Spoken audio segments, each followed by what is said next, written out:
నమస్కారం, ఘంటారావానికి స్వాగతం. ముందుగా ప్రధాన అంశాలు.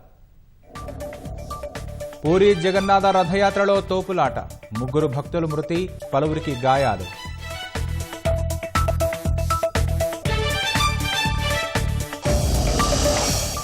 నేడు నిజామాబాద్లో కేంద్ర హోంమంత్రి పర్యటన, పసుపు బోర్డు కార్యాలయం ప్రారంభించనున్న అమిత్ షా.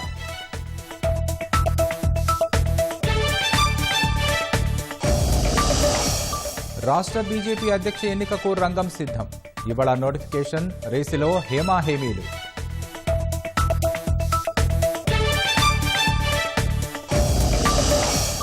కోల్కతా అత్యాచార కేసు విచారణ కోసం 5 సభ్యులతో సిట్, 4 నిందితులను అరెస్టు చేసిన పోలీసులు.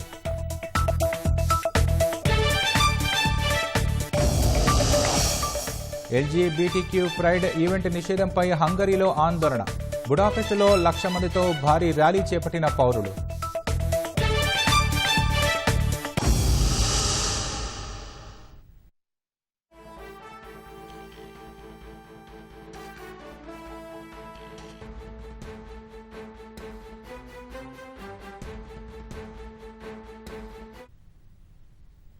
పూరి జగన్నాథ రథయాత్రలో అపశృతి చోటు చేసుకుంది. భారీ రద్దీ కారణంగా గుండిచాదేవి ఆలయం వద్ద జరిగిన తోపులాటలో 3 దుర్మరణం పాలయ్యారు. వారిలో 2 మహిళలు ఉన్నారు. మరో 50 మందికి పైగా గాయాలయ్యాయి. రద్దీని దృష్టిలో ఉంచుకుని తగినన్ని భద్రతా ఏర్పాట్లు చేయలేదని ప్రత్యక్ష సాక్షులు ఆరోపిస్తున్నారు. గాయపడ్డ 10 మందిలో కొందరి పరిస్థితి విషమంగా ఉన్నట్లు తెలుస్తోంది.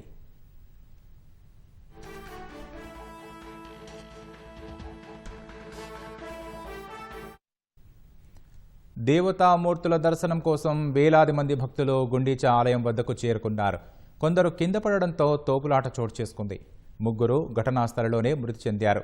మృతులను ప్రభతి దాస్, బసంతి సాహు, ప్రేమకాంత్ మోహంతిగా గుర్తించారు. వారంతా ఒడిశాలోని ఖుర్దా జిల్లాకు చెందిన వారని పోలీసులు తెలిపారు. రద్దీని దృష్టిలో ఉంచుకొని తగినన్ని భద్రతా ఏర్పాట్లు చేయలేదని ప్రత్యక్ష సాక్షులు ఆరోపిస్తున్నారు. గాయపడ్డ వారిలో కొందరి పరిస్థితి విషమంగా ఉన్నట్లు తెలుస్తోంది.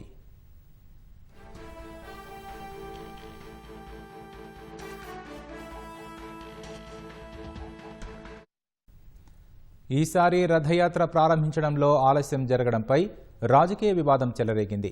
మాజీ ముఖ్యమంత్రి నవీన్ పట్నాయక్ దీనిని భయంకరమైన గందరగోళంగా అభివర్ణించారు. సరైన సమయానికే రథాలు గుండిచా ఆలయానికి చేరుకున్నాయని బీజేపీ చెబుతోంది. 1977 నుంచి రథాలు ఎల్లప్పుడూ 2వ రోజునే గుండిచా ఆలయానికి చేరుకుంటాయని ఒడిశా మంత్రి ఒకరు పేర్కొన్నారు.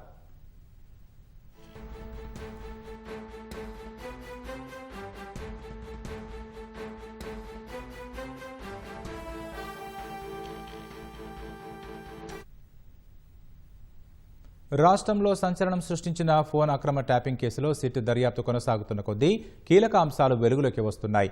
ఈ కేసులో రివ్యూ కమిటీ వ్యవహారంపై సిట్ మరింత లోతుగా దర్యాప్తు చేస్తోంది. కమిటీ సభ్యుల వాంగ్మూలాల్లోని వాస్తవికతను పరిశీలిస్తోంది. ఏళ్ల తరబడి ఈ అక్రమ ట్యాపింగ్ తంతు జరుగుతుంటే రివ్యూ కమిటీ ఏం చేసింది, ఒత్తిళ్లకు ఏమైనా తలగ్గిందా అనేది తేల్చే పనిలో నిమగ్నమైనట్లు తెలుస్తోంది. అలాగే ఆనవాయితీగా విరుద్ధంగా జనవరి లేదా జూన్లో కాకుండా డిసెంబర్లో హార్డ్ డిస్క్ల ధ్వంసానికి అనుమతించడంపై సిట్ ఆరా తీస్తోంది.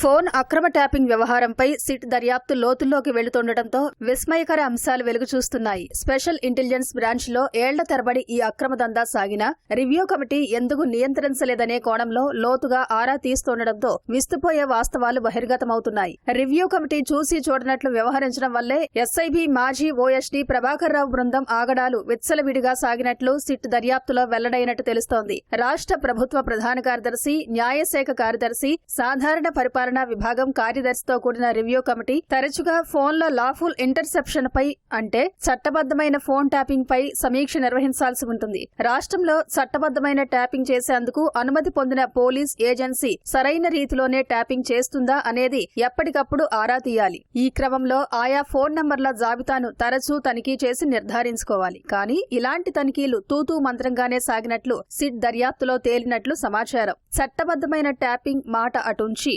మావోయిస్టులకు సహకరిస్తున్నారనే ముసుగులో రాజకీయ నేతల నుంచి జడ్జిల వరకు జర్నలిస్టుల మొదలుకొని ఆల్ ఇండియా సర్వీసెస్ అధికారుల వరకు ఇలా అందరిపై అక్రమ ట్యాపింగ్ కు పాల్పడిన రివ్యూ కమిటీ గుర్తించకపోవడానికి గల కారణమేంటనే కోణంలో సిట్ ఆరా తీస్తుంది.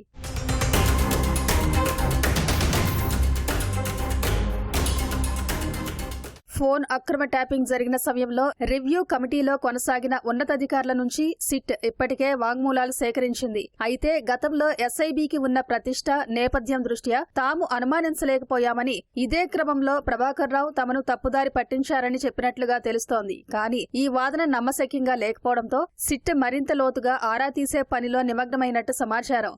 అక్రమ ట్యాపింగ్ గురించి ఆరా తీయకుండా రివ్యూ కమిటీ చూసి చూడనట్టు వదిలేసిందా, లేదా కమిటీ సభ్యులు ఎవరైనా ఒత్తిళ్లకు తలొగ్గారా, ప్రభుత్వంలోని పెద్దలెవరైనా ఇందుకు ఆదేశించారా అని తేల్చడంపై దృష్టి సారించింది. ఈ క్రమంలోనే మరో విడతగా రివ్యూ కమిటీ సభ్యులను విచారించే యోచనలో ఉంది. అప్పటి రివ్యూ కమిటీలో ఒకరు ప్రస్తుతం విదేశాల్లో ఉండటంతో వచ్చిన తర్వాత మరిన్ని వివరాలు సేకరించాలని నిర్ణయించింది. 2023 డిసెంబర్ 3న వెలువడిన శాసనసభ ఎన్నికల ఫలితాల్లో బీఆర్ఎస్ ఓటమి పాలైన మరుసటి రోజే ప్రభాకర్ రావు బృందం ఎస్ఐబిలోని హార్డ్ డిస్క్ తో పాటు ఇతర ఎలక్ట్రానిక్ ఉపకరణాల్లోని డేటాను ధ్వంసం చేసింది. ఎస్ఐబిలో సీసీటీవీ కెమెరాలు ఆపి మరీ వాటిని ధ్వంసం చేసి మూసీ నదిలో పడేసింది. ఇదే విషయమై ఇటీవలే ప్రభాకర్ రావును సిట్ విచారించడంతో రివ్యూ కమిటీ అనుమతితోనే వాటిని ధ్వంసం చేశామని చెప్పినట్టు తెలిసింది. అయితే ఇది నమ్మశక్యంగా లేకపోవడంతో సిట్ లోతుగా ఆరా తీస్తోంది. వాస్తవానికి ఎస్ఐబిలో చట్టబద్దమైన ట్యాపింగ్ కు సంబంధించిన డేటాను గోప్యత దృష్ట్యా ఏటా జనవరి, జూన్లో ధ్వంసం చేస్తూ ఉంటారు. కానీ ఈ ఆనవాయితీకి విరుద్ధంగా ప్రభాకర్ రావు బృందం డిసెంబర్లో ధ్వంసం చేయడంతో అక్రమ ట్యాపింగ్ డేటా దొరకకుండా ఉండేందుకే ఇలా చేసినట్లు సిట్ భావిస్తోంది. డిసెంబర్లో డేటాను ధ్వంసం చేసేందుకు రివ్యూ కమిటీ అనుమతించిందా అని ఆరా తీస్తోంది. నిజామాబాద్లోని పసుపు బోర్డు కార్యకలాపాల నిర్వహణకు ముందడుగు పడనుంది. జాతీయ పసుపు బోర్డు కార్యాలయాన్ని కేంద్ర హోంశాఖ మంత్రి అమిత్ షా నేడు ప్రారంభించనున్నారు. అనంతరం పాలిటెక్నిక్ కళాశాల మైదానంలో జరిగే రైతు సమ్మేళన సభలో పాల్గొననున్నారు. అమిత్ షా పర్యటన నేపథ్యంలో పోలీసులు, కేంద్ర బలగాలు నిజామాబాద్ పట్టణాన్ని తమ ఆధీనంలోకి తీసుకున్నాయి. కేంద్ర హోంమంత్రి అమిత్ షా నిజామాబాద్ పర్యటనకు సర్వం సిద్ధమైంది. ఉదయం 11:25 అహ్మదాబాద్ నుంచి ప్రత్యేక విమానంలో బయలుదేరి మధ్యాహ్నం 1 గంటకు హైదరాబాద్ బేగంపేట ఎయిర్పోర్టుకు అమిత్ షా చేరుకుంటారు. అక్కడి నుంచి హెలికాప్టర్ ద్వారా 1:45 నిజామాబాద్ కలెక్టరేట్ ఆవరణలోని హెలీప్యాడ్ వద్దకు చేరుకుంటారు. కలెక్టరేట్ నుంచి రోడ్డు మార్గాన వచ్చి వినాయక్ నగర్లోని నూతన పసుపు బోర్డు కార్యాలయాన్ని అమిత్ షా ప్రారంభిస్తారు. ఆ తర్వాత కంటేశ్వర్ బైపాస్ వద్ద ఏర్పాటు చేసిన మాజీ మంత్రి స్వర్గీయ ధర్మపురి శ్రీనివాస్ విగ్రహాన్ని ఆవిష్కరించనున్నారు. అనంతరం పాలిటెక్నిక్ మైదానంలో జరిగే రైతు సమ్మేళన సభలో పాల్గొని కర్షకులను ఉద్దేశించి ప్రసంగిస్తారు.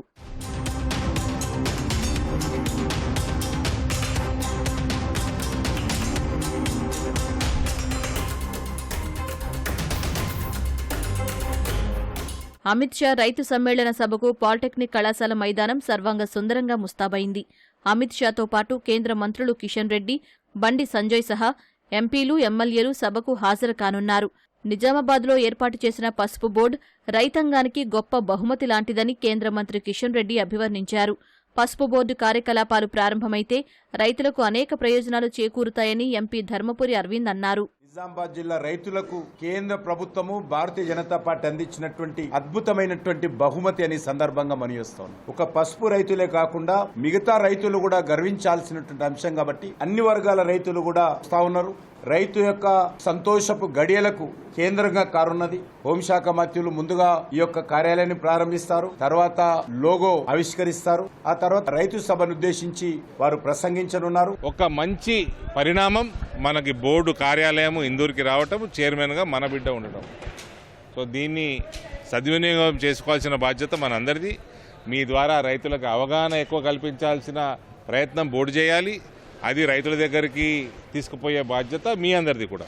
మధ్యాహ్నం వస్తారు, సుమారు 1 గంట ప్రాంతంలో రాగానే ఫస్ట్ పోయి పసుపు బోర్డు కేంద్రీయ కార్యాలయాన్ని ఇనాగరేషన్ చేస్తారు. దగ్గరలో అఫీషియల్ చిన్న సభ ఉంటుంది, బ్యూరోక్రాట్స్, స్టేట్, సెంట్రల్ గవర్నమెంట్ నుంచి వచ్చిన వాళ్ళు. అది ముగించుకొని స్ట్రైట్ డి శ్రీనివాస్ గారు స్టాచ్యూ ఇనాగరేషన్ చేస్తారు ఒక 5 నిమిషాలు. ఆ తర్వాత పక్కనే ఉన్న పాలిటెక్నిక్ గ్రౌండ్ లో మనకు రైతు మహాసమ్మేళనం. అమిత్ షా పర్యటన నేపథ్యంలో పోలీసులు భారీ బందోబస్తు ఏర్పాటు చేశారు. నిజామాబాద్ చుట్టూ సుమారు 10 కిలోమీటర్ల ప్రాంతాన్ని కేంద్ర బలగాలు తమ ఆధీనంలోకి తీసుకున్నాయి. సభా పరిసరాల్లో అంబులెన్సులు, అగ్నిమాపక వాహనాలు అందుబాటులో ఉంటాయి. అత్యంత ప్రతిష్టాత్మకంగా జరిగే బహిరంగ సభకు రైతులు, బీజేపీ శ్రేణులు భారీగా తరలివస్తారని ఆ పార్టీ శాసనసభాపక్ష నేత ఏలేటి మహేశ్వర్రెడ్డి కోరారు. ఎన్నడూ లేని విధంగా అన్నదాతలు స్వచ్ఛందంగా సభకు తరలివస్తారని పసుపు బోర్డు చైర్మన్ పల్లె గంగారెడ్డి అన్నారు. కేంద్ర ప్రభుత్వం పసుపు బోర్డు అనౌన్స్ చేసిన తర్వాత జరుగుతున్నటువంటి మొట్టమొదటి సభ ఇది. గతంలో అనేక మంది రైతులు కృతజ్ఞత తెలియజేస్తాం, మేము స్వాగతం చెప్తాము, అరవింద్ గారు సాధించినటువంటి విషయం అనేక మాట్లాడినారు. భారత హోంమంత్రి అమిత్ షా గారు వస్తున్న సందర్భంగా రైతులందరం కూడా మేము వస్తాం, మాకు పసుపు బోర్డు ఇచ్చినప్పుడు కృతజ్ఞత తెలియజేస్తామని చెప్పడం జరిగింది. అమిత్ షా గారు కూడా ఈ ప్రాంత రైతాంగానికే కాదు పసుపు రైతులకు సంబంధించినటువంటి ఒక మంచి సందేశాన్ని కూడా ఈ వేదికపై నుంచి ఇస్తారు.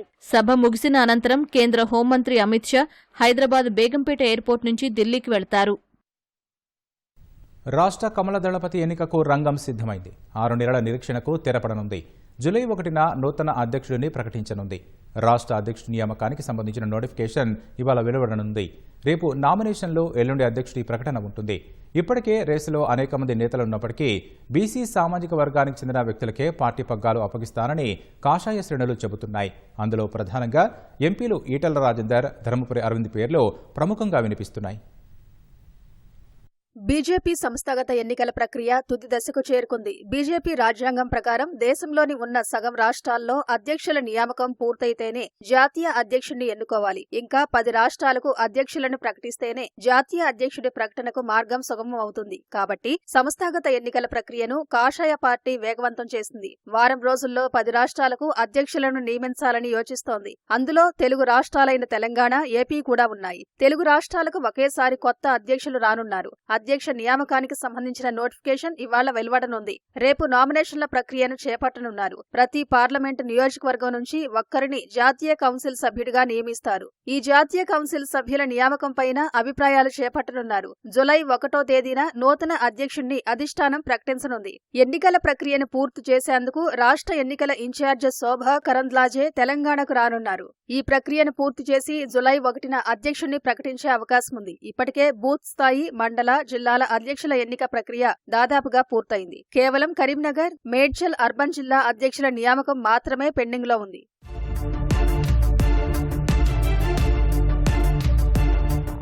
రాష్ట్ర కమల దళపతి రేసులో ఎంపీలు బండి సంజయ్, ఈటెల రాజేందర్, రఘునందనరావు, అరవింద్, డి అరుణ, మాజీ ఎమ్మెల్సీ రామచంద్రరావు పేర్లు ముందు నుంచే ప్రచారంలో ఉన్నాయి. అయితే అధిష్టానం మాత్రం ఈటెల రాజేందర్ కు కాషాయ పార్టీ పగ్గాలు అందించనుందని గతం నుంచే బలంగా వినిపిస్తోంది. నిజామాబాద్ లో పసుపు బోర్డు ఏర్పాటుతో అరవింద్ను రేసు నుంచి తప్పించినట్లేనని కాషాయ శ్రేణుల్లో చర్చ నడిచింది. బీసీ నినాదంతో గత అసెంబ్లీ ఎన్నికలకు వెళ్లిన బీజేపీ రాష్ట్ర పగ్గాలు ఆ సామాజిక వర్గానికి చెందిన బలమైన నేతలకు కట్టబెట్టాలని యోచిస్తోంది. దీంతో అనూహ్యంగా ఓబీసీ మోర్చా జాతీయ అధ్యక్షుడు, రాజ్యసభ సభ్యుడిగా కొనసాగుతున్న లక్ష్మణ్ పేరు తెరమీదికి వచ్చింది.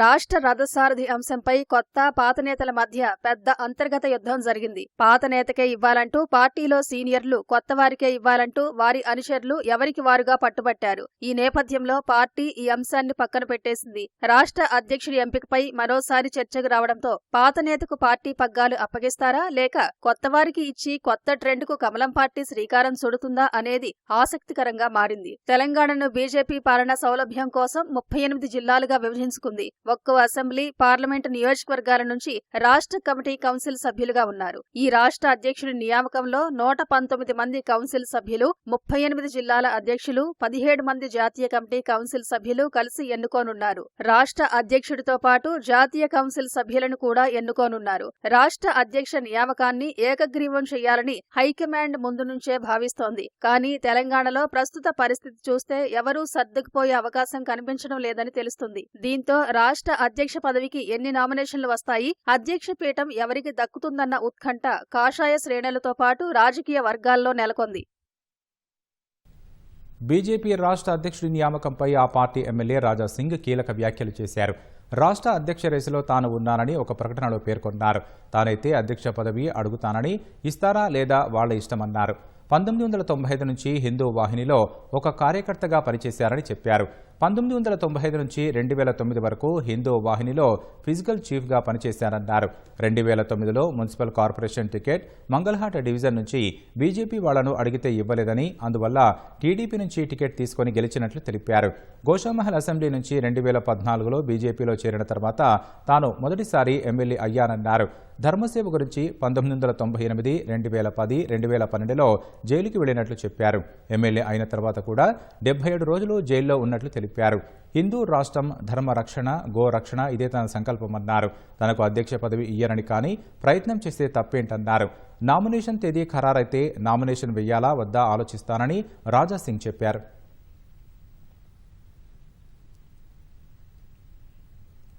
పదేళ్ల పాలనలో బీఆర్ఎస్ ప్రభుత్వం నీటిపారుదల శాఖను భ్రష్టు పట్టించిందని, ప్రాజెక్టుల కనీస నిర్వహణను పట్టించుకోలేదని మంత్రి ఉత్తమ్ కుమార్ రెడ్డి ధ్వజమెత్తారు. కొత్త ప్రాజెక్టుల్లో కమిషన్ల కక్కుర్తి కోసం పాత ప్రాజెక్టులను పూర్తిగా నిర్లక్ష్యం చేశారని ఆరోపించారు. జోగులాంబ గద్వాల జిల్లాలోని నెట్టెంపాడు, జూరాల ప్రాజెక్టులను సందర్శించిన ఆయన జూరాల డ్యాంకు ప్రత్యామ్నాయంగా 100 కోట్లతో వంతెన, 3.5 కోట్లతో మరో గ్యాంటీ క్రేన్ను తక్షణం మంజూరు చేస్తున్నట్లు వెల్లడించారు. పూర్తిస్థాయి నీటి నిల్వ కోసం పూడికతీతను సైతం చేపట్టనున్నట్లు తెలిపారు. 10 ఏళ్ల బీఆర్ఎస్ పాలనలో ప్రాజెక్టుల కనీస నిర్వహణను పట్టించుకోలేదని నీటిపారుదల శాఖ మంత్రి ఉత్తమ్ కుమార్ రెడ్డి విమర్శించారు. కాంగ్రెస్ అధికారంలోకి వచ్చాకే జలాశయాల పటిష్టతకు పెద్దపీట వేస్తూ వ్యవస్థను గాడిని పెడుతున్నామని ఉత్తమ్ స్పష్టం చేశారు. జోగులాంబ గద్వాల జిల్లాలో మరో మంత్రి వాకిటి శ్రీహరితో కలిసి పర్యటించిన ఆయన నెట్టెంపాడు ఎత్తిపోతల పథకంలో భాగమైన రియాలంపాడు జలాశయాన్ని సందర్శించారు.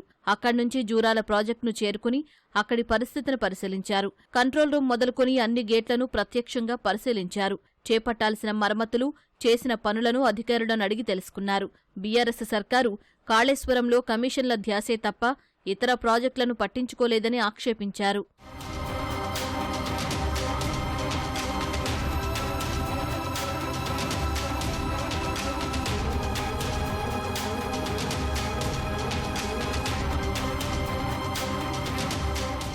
జూరాల డ్యాంకు ప్రత్యామ్నాయంగా వాహనాలు వెళ్లేందుకు 100 కోట్లతో వంతెనను తక్షణం మంజూరు చేస్తున్నట్లు వెల్లడించారు.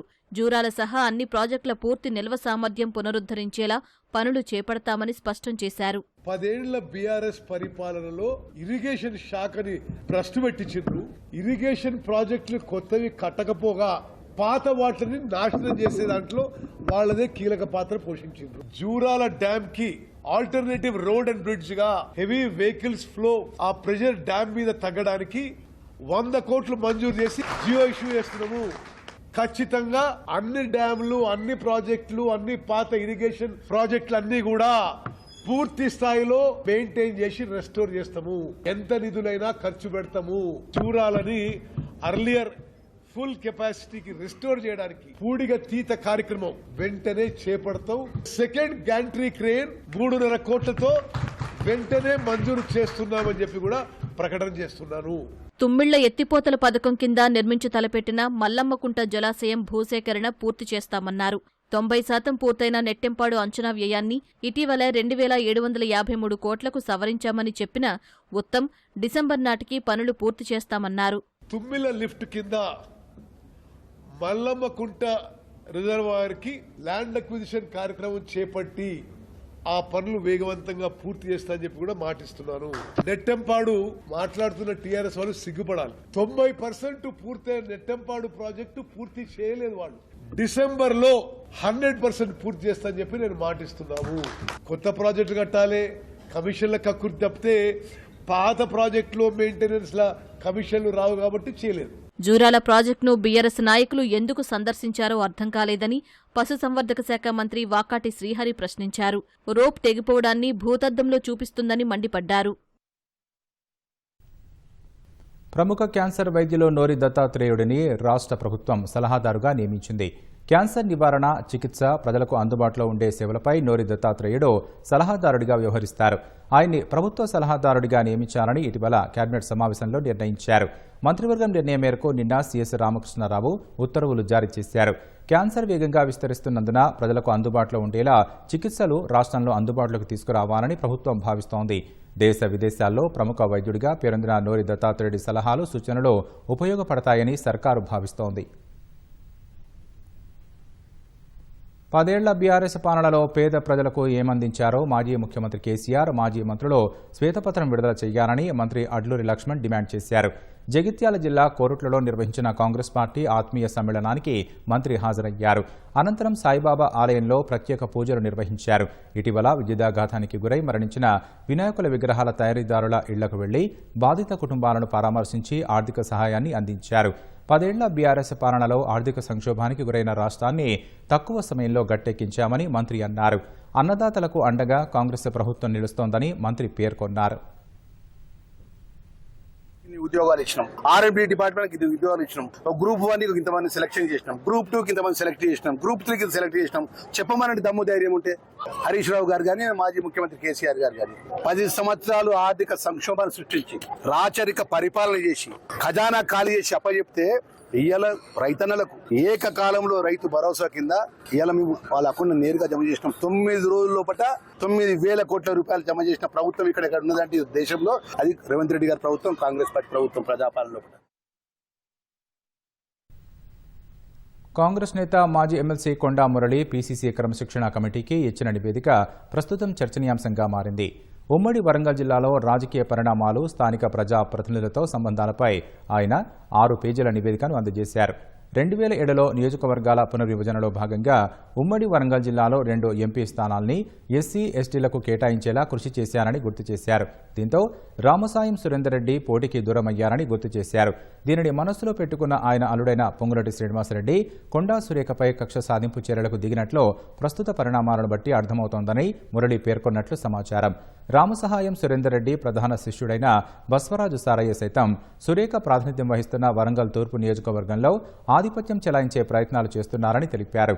కడియం శ్రీహరి పార్టీలోకి వచ్చినప్పటి నుంచి మంత్రి కొండా సురేఖకు, మంత్రి సీతక్కకు మధ్య అంతరం వచ్చిందని, కావాలనే పేపర్లలో వార్తలు రాయిస్తున్నారని ఆరోపించారు. ఎమ్మెల్యేలు నాయని రాజేందర్ రెడ్డి, రేవూరి ప్రకాష్ రెడ్డిపైన పీసీసీ కమిటీకి ఇచ్చిన లేఖలో కొండా మురళి వివిధ అంశాలపై ఫిర్యాదు చేసినట్లు సమాచారం. హైదరాబాద్ మహానగరానికి తాగునీరు అందించే మంజీరా బ్యారేజీకి ఎలాంటి ముప్పు లేదని జలమండలి ఎండీ అశోక్ రెడ్డి స్పష్టం చేశారు. ఉన్నతాధికారులతో కలిసి మంజీరా బ్యారేజ్ గేట్లు, పిల్లర్లు, పంప్ హౌజ్లను పరిశీలించారు.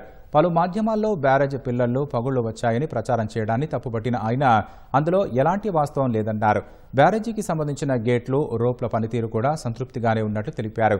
అయితే బ్యారేజీ దిగువన ఆప్రాన్ కొంతమేరకు దెబ్బతిందని వెంటనే మరమ్మతుల కోసం ఏజెన్సీతో మాట్లాడి యుద్ధ ప్రాతిపదికన పనులు చేపట్టాలని ఆదేశించినట్లు వెల్లడించారు.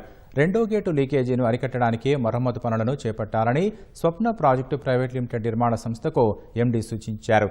బ్యారేజీకు ప్రతి ఏటా గేట్ల నిర్వహణ పనులు చేపడుతున్నప్పటికీ గతేడాది మేలో 3.52 కోట్ల రూపాయలతో ప్రతిపాదనలతో టెండర్ ప్రక్రియ పూర్తి చేసి ఏజెన్సీని నియమించామని వివరించారు. ఏజెన్సీ గేట్ల బిగింపు కాకుండా మిగతా పనులు పురోగతిలో ఉన్నాయని, ఆ తర్వాతే state dam safety authority report 2 రోజుల కిందటే సమర్పించిందని వెల్లడించారు. బ్యారేజీపై గేట్లను మార్చడానికి దాదాపు 45 రోజులు పడుతుందని అంచనా వేస్తున్నామని, జలాశయంలోని మొత్తం నీటిని దిగువకు వదలాల్సిన పరిస్థితి ఏర్పడుతుందన్నారు. ఫలితంగా హైదరాబాద్ నగరానికి 40 ఎంజీడీల నీటి కొరత ఏర్పడుతుందని తెలిపారు. నగరవాసులకు తాగునీటి ఇక్కట్లు రాకుండా ఉండేందుకే కొత్త గేట్లు అమర్చడాన్ని వాయిదా వేసినట్లు ఎండీ అశోక్ రెడ్డి పేర్కొన్నారు. గతంలో 2019 ఫిబ్రవరి నుంచి అక్టోబర్ 2020 వరకు బరాజ్లో నీటిని వినియోగించలేదని, ఆ సమయంలో గేట్ల రిపేర్ పనులు చేపట్టి ఉంటే నీటి సరఫరాలో అంతరాయం లేకుండా ఉండేదన్నారు.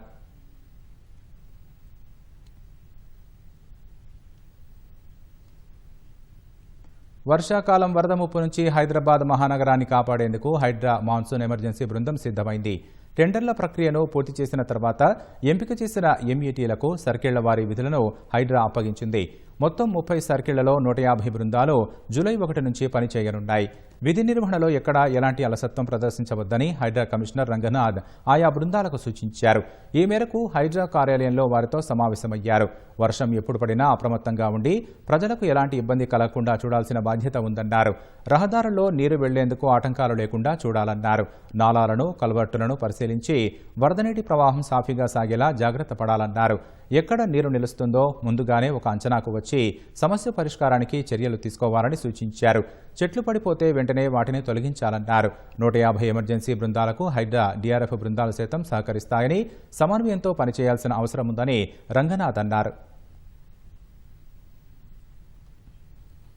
కోల్కతాలో న్యాయ విద్యార్థిపై అత్యాచార కేసు విచారణ కోసం 5 సభ్యులతో ప్రత్యేక దర్యాప్తు బృందం సిట్ను కోల్కతా పోలీసులు ఏర్పాటు చేశారు.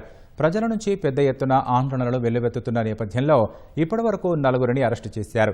తాజాగా అరెస్టైన వ్యక్తి ఓ సెక్యూరిటీ గార్డు అని పోలీసులు తెలిపారు. ఘటనకు సంబంధించి అతన్ని ప్రశ్నించగా సరిగ్గా సమాధానాలు చెప్పకపోవడంతో అరెస్టు చేశామన్నారు. ఘటన సమయంలో సెక్యూరిటీ గార్డు కళాశాలలోనే ఉన్నట్లు సీసీటీవీ కెమెరాల ద్వారా గుర్తించారు. శనివారం అత్యాచార బాధితురాలని పోలీసులు ఘటనాస్థలికి తీసుకెళ్లారు. ఆమె చెప్పిన వివరాలను నమోదు చేసుకున్నారు. ఈ మొత్తాన్ని వీడియో తీశారు. అత్యాచార ఘటనపై 2 తృణమూల్ నేతలు చేసిన వ్యాఖ్యలతో తీవ్ర దుమారం చెలరేగగా అవి వారి వ్యక్తిగత వ్యాఖ్యలని పార్టీ స్పష్టం చేసింది. అత్యాచార ఘటనకు వ్యతిరేకంగా లా కాలేజీ వద్దకు ర్యాలీగా వెళ్లేందుకు యత్నించిన పశ్చిమ బెంగాల్ బీజేపీ అధ్యక్షుడు సుకాంత మజుందార్ సహా పలువురిని పోలీసులు అదుపులోకి తీసుకున్నారు.